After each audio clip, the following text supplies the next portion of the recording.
The Galactic Cultural Exhibition was meant to showcase each species' homeworld, but the Thraxians had turned it into a statement of dominance.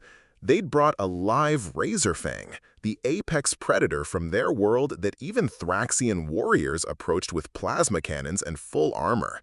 The creature prowled its reinforced enclosure, 8 feet of muscle, chitin, and barely contained violence.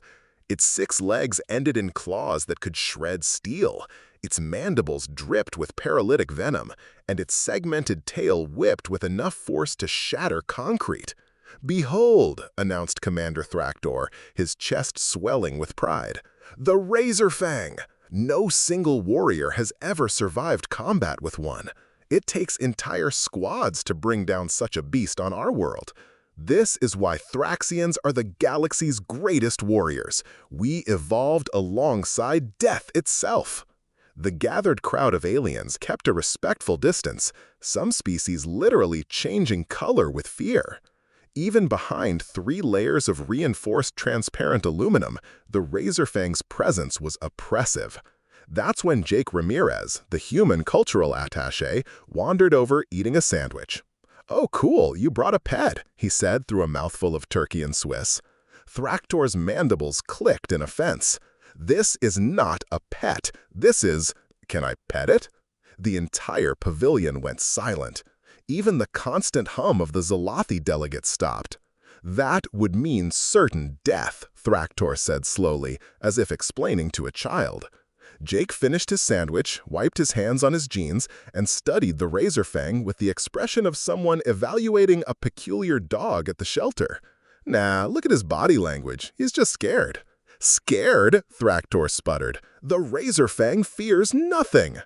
"Everything fears something," Jake said, already moving toward the enclosure's access panel. "He's in a weird environment, surrounded by strange smells and sounds. Look, his secondary legs are tucked, his tail's curled under. Classic defensive posture. Poor guy's terrified." Before anyone could stop him, Jake had overridden the access panel with his exhibition credentials and stepped inside. The Razorfang immediately oriented on him, lowering into an attack stance with a shriek that made half the crowd flee. Jake didn't move, didn't flinch. He just stood there, hands relaxed at his sides. "Hey, buddy," he said in a low, calm voice. "Rough day, huh?" The Razorfang charged. Jake sidestepped at the last second, not frantically, but with the casual grace of someone who'd done this before. The creature's momentum carried it past him. "See, you're not really trying," Jake said. "If you wanted to kill me, you would have led with the tail whip, not a straight charge. You're just putting on a show because everyone expects you to." The Razorfang spun, confused. Prey didn't usually critique its attack patterns. Jake slowly sat down, cross-legged on the enclosure floor. The crowd gasped. Several delegates called for security. "I'm not gonna hurt you," Jake continued. "Bet nobody's ever just talked to you before, have they? Always with the weapons and the screaming." The Razorfang approached slowly, mandibles clicking in what the translator couldn't interpret. It circled Jake once, twice, then did something unprecedented in Thraxian history. It sat down too. "There we go," Jake said, slowly extending his hand. "I grew up on a ranch in Australia. You know what we have in Australia? Everything tries to kill you. Snakes, spiders, crocodiles, even some of the plants. But you know what I learned? Most dangerous things aren't mean. They're just misunderstood."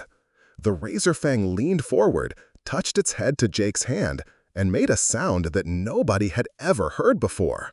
A low, rumbling purr. Thraktor's legs gave out. He collapsed to the floor, staring as Jake scratched behind the Razorfang's auditory organs, causing it to roll onto its back like an enormous, deadly puppy. "Who's a good boy?" Jake cooed. "You are! Yes, you are!" The Razorfang's tail, capable of shattering concrete, wagged. "Impossible!" Thraktor finally managed. Jake looked up, still rubbing the Razorfang's belly. "Nah, just takes patience. You guys probably never tried being nice to him. By the way, do you have more? Earth's been looking for something to deal with our wild boar problem."